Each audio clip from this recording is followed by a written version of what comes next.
एक दिन आप अपने स्कूल से अपने घर आते हैं, बैग रखते हैं और अपनी मम्मी से कहते हैं, मम्मी मैं पढ़ाई से ऊब चुका हूँ, आखिर मैं उन सब्जेक्ट्स को क्यों ही पढ़ूं जो रियल लाइफ में मेरे काम आने वाले नहीं है। तब आपकी मम्मी रिप्लाई करती हैं कि तुम अगर अच्छे नंबर ला के पास नहीं हुए तो तुम कभी कॉलेज नहीं जा पाओगे। तब आप कहते हैं कि मैं कॉलेज जाऊं या ना जाऊं, मैं अमीर बन के दिखाऊंगा। और मम्मी का रिप्लाई आता है कि अगर तुम कॉलेज से ग्रेजुएट नहीं हुए तो तुम्हें कोई अच्छी नौकरी नहीं मिलेगी, और बिना अच्छी सैलरी वाली अच्छी नौकरी के तुम अमीर बनने का ख्वाब कैसे देख सकते हो। क्या हम कॉलेज सिर्फ इसलिए जाते हैं कि हम एक अच्छे एम्प्लॉय बने और हमें एक अच्छी सैलरी वाली जॉब मिले, सारी जिंदगी हम पैसों के लिए काम करें और एक ही पैटर्न को सारी जिंदगी फॉलो करते चलें? सुबह उठो, काम पे जाओ, खर्चा करो, फिर सुबह उठो, काम पे जाओ, खर्चा करो, इसी पैटर्न को फॉलो करते रहो।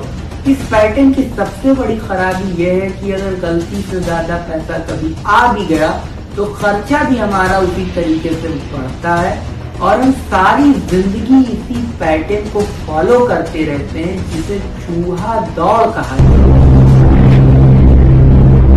अब आपके मन में एक सवाल आ रहा होगा कि लोग सारी जिंदगी इस चूहा दौड़ के अंदर क्यों भागते रहते हैं, तो उसका आंसर है डर और लालच की वजह से।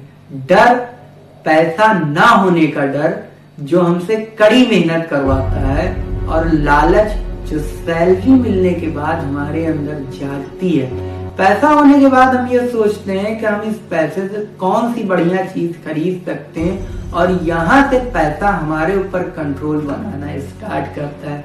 हम कभी ये सोच ही नहीं पाते कि आखिर पैसा किस तरह हमारे इमोशन और हमारी सोल के ऊपर कब्जा किए हुए बैठा है, और अब हम सारी जिंदगी एक निश्चित पैटर्न यानी चूहा दौड़ के अंदर लगे रहते हैं, और सारी जिंदगी ये सोचते रहते हैं कि किस तरह सैलरी में बढ़ोतरी हो, किस तरह हमारी जॉब सिक्योर रहे। यही सारी चीजें सोचते हुए सारी जिंदगी हम बिता देते हैं। अब यहाँ से एक सवाल बनता है कि ये मेंटेलिटी हमारे अंदर आती कहाँ से है, और इसका जवाब है स्कूल से आती है।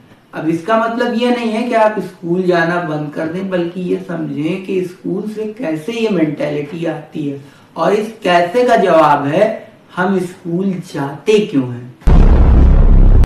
हम स्कूल जाते हैं ताकि हम कोई अच्छा ट्रेड या प्रोफेशन सीख के अपनी सोसाइटी के अंदर कंट्रीब्यूशन दे सकें, क्योंकि हर सोसाइटी को डॉक्टर, टीचर, पुलिसमैन, मैकेनिक जैसे लोगों की जरूरत होती है। हम ये सीखते हैं ताकि सोसाइटी हमारी डेवलप हो सके। एजुकेशन सिस्टम को जिम्मेदार ठहराना सही है। नर्सरी से लेकर ग्रेजुएशन तक आप अपने स्कूल और कॉलेज में कई सारी चीजों की स्टडी करते हैं, लेकिन जब आपकी ग्रेजुएशन कंप्लीट होती है, आप असली दुनिया में कदम रखते हैं, तो इस दुनिया में सरवाइव करने के लिए जिन स्किल्स, जिन नॉलेज की आपको जरूरत होती है, क्या आपको अपने स्कूल और कॉलेज से वो स्किल्स, वो नॉलेज मिली होती हैं? इसका आंसर मैं नहीं दूंगा, इसका आंसर आप बेहतर जानते होंगे। आप जब 10th पास करते हैं, उसके बाद 11th क्लास में आपके सामने स्ट्रीम चूज करने का ऑप्शन आता है। जो सब्जेक्ट आप 11th में चूज करते हैं, उसी के बेस पे पता चलता है कि आगे आप किस फील्ड के बारे में नॉलेज और स्टडी करना चाहते हैं। एग्जाम्पल के लिए आप साइंस स्ट्रीम चूज करते हैं, तो आप 12th का एग्जाम पास करते हैं, उसके बाद आप नीट का एग्जाम देते हैं। आप काफी हार्ड वर्किंग होते हैं, कई सारे अटेम्प्ट आप देते हैं, और आप जो है नीट को पास कर लेते हैं। नीट का एग्जाम क्लियर करने के बाद आप मेडिकल की स्टडी करने लगते हैं, और मेडिकल की स्टडी करने के बाद आप एक अच्छे डॉक्टर बन जाते हैं। वहीं पर आपका एक दोस्त और होता है, वो भी नीट का एग्जाम देता है, कई अटेम्प्ट देता है, लेकिन उसका नीट क्लियर नहीं होता है। अब उस बंदे के पास कोई ऑप्शन नहीं होता है, वो कई सारी जॉब ढूंढता है, एक प्राइवेट जॉब पकड़ लेता है काफी कम सैलरी की। वहां पे वो जो है नहीं चाहते हुए भी जॉब करता है, भले आपके पास ज्यादा पैसा आ रहा हो, उसके पास कम पैसा आ रहा हो, क्योंकि आपके पास कोई भी फाइनेंशियल नॉलेज नहीं है। तो जैसे जैसे आप लोग के पास पैसा आएगा, वैसे वैसे आप लोग का खर्चा भी बढ़ेगा। यही वो मेन रीजन है जिसकी वजह से अमीर और अमीर होते जाते हैं और गरीब और मिडिल क्लास की तो हालत मत ही पूछिए।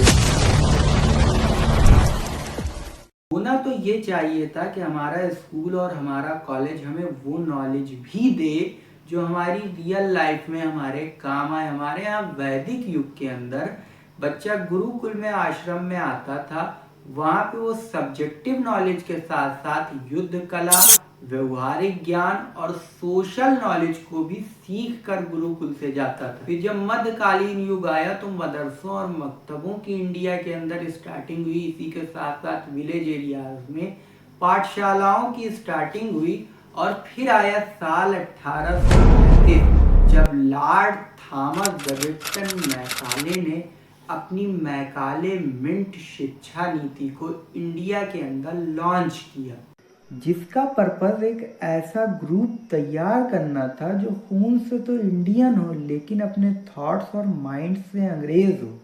इसके आने से गुरुकुल मदरसा और पाठशालाओं का एंड हो गया और यूरोपियन स्टडी की स्टार्टिंग हो गई। ब्रिटिश गवर्नमेंट इस एजुकेशन सिस्टम के ज़रिए चाहती थी कि उसे सस्ते लोअर लेवल के वफादार एम्प्लॉय मिल सकें जिससे वो इंडिया में अपना काम चला सके।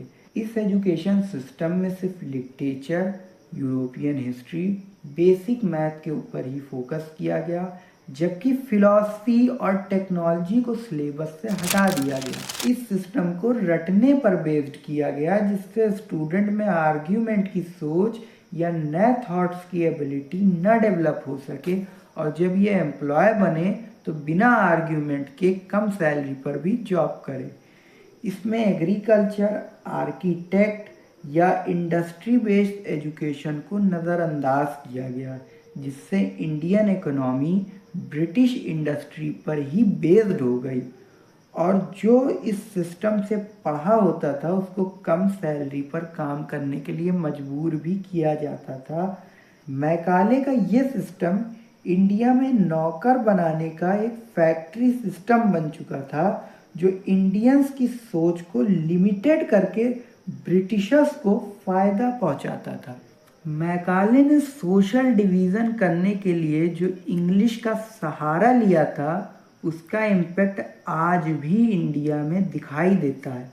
आज भी higher education, court, corporate sector, government jobs में इंग्लिश प्राइमरी लैंग्वेज बनी हुई है और आज 60% से ज़्यादा बच्चे अपनी मातृभाषा में पढ़ाई नहीं कर पा रहे हैं। मैकाले के सिस्टम की तरह आज भी एजुकेशन का पर्पस सिर्फ नौकरी पाना ही बना हुआ है।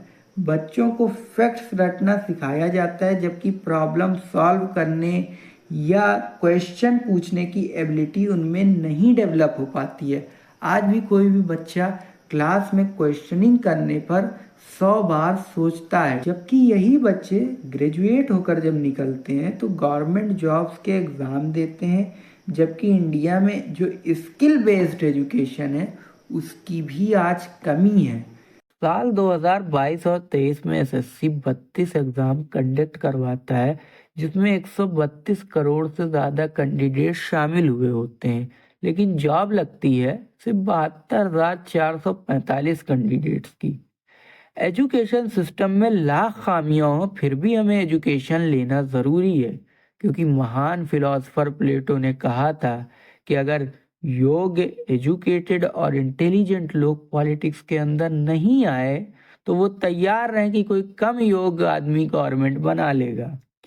एजुकेशन न सिर्फ पर्सनल डेवलपमेंट का सोर्स है बल्कि ये सोसाइटी और नेशन के डेवलपमेंट में भी अहम रोल अदा करता है।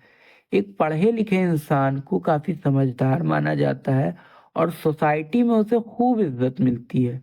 एक पढ़ा लिखा इंसान अपने बच्चों को भी एजुकेट करता है और उन्हें इंडिपेंडेंट बनाने की कोशिश में भी लगा रहता है, क्योंकि डॉक्टर भीमराव अंबेडकर जी ने कहा था, भले ही आपके पैरों में जूते ना हो लेकिन हाथ में किताब ज़रूर होनी चाहिए।